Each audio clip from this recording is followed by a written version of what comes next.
Hey yo, Lance, are you planning to get Boros? Wait, you're serious?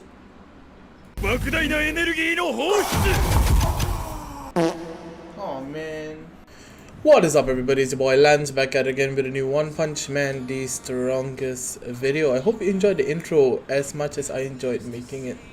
Shout out to Belfer, thank you so much for the support, brother. Hope we can get 2 more subscribers together. So we're going to be looking at SSR plus Boros. So you might see a little bit of changes to the slide. It kind of touched it up a little, make it a little bit spicy. So summary is a luxury SSR plus, but it's very good and requires Awaken 2 in all honesty. His Awaken 1 is very good, but if you're really going in on Boros, you should go all in. He has anti-unyielding as a pro, so he deletes 1 unyielding from the enemy team when he ults. He has decent survivability with healing passive and Awaken 1 and 2. However, his Awaken 2 does make a significant difference.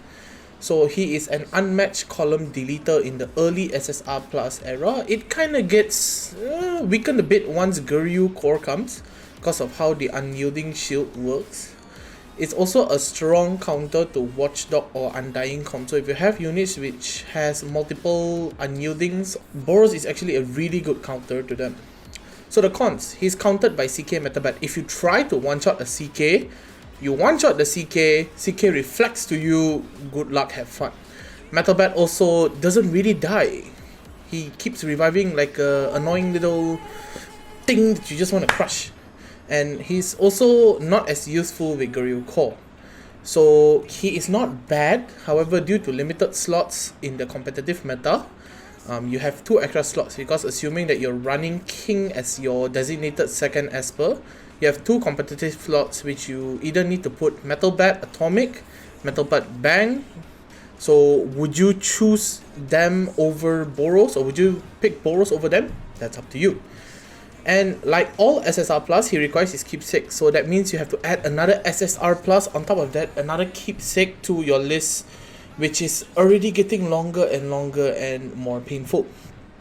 Now, so here's a little meme for you guys. This is done with the full intention of being salty. Yes, because I can't afford Boros. So abilities breakdown. So as always, you know the format of this. We're going to be looking at the passive and basic attacks with the animations and then the ultimates. So when allies heal, Boros gains 70% of recovery value. So you can see this with the current Boros as well, similar passive.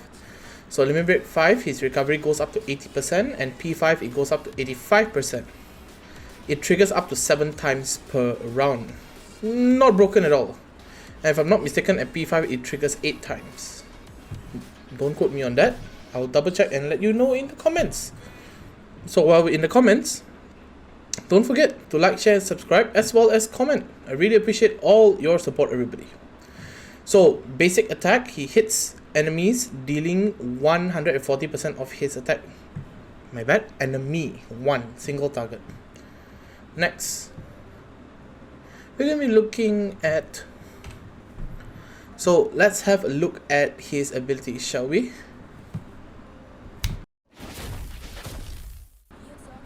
And we're back. So we're going to be looking at his ultimate and ultra ultimate here. We're going to just breeze through it real quick. So he hits a column, which is basically the 2 unit line, dealing 1300% of his attack, damage split between the two targets, so it's 650% per enemy. Ignores unyielding 1 time, and his ultra ultimate, the values are increased slightly, so it goes up to 1500% of his attack, split between 750% per enemy, and also increases self-out crit damage by 40%.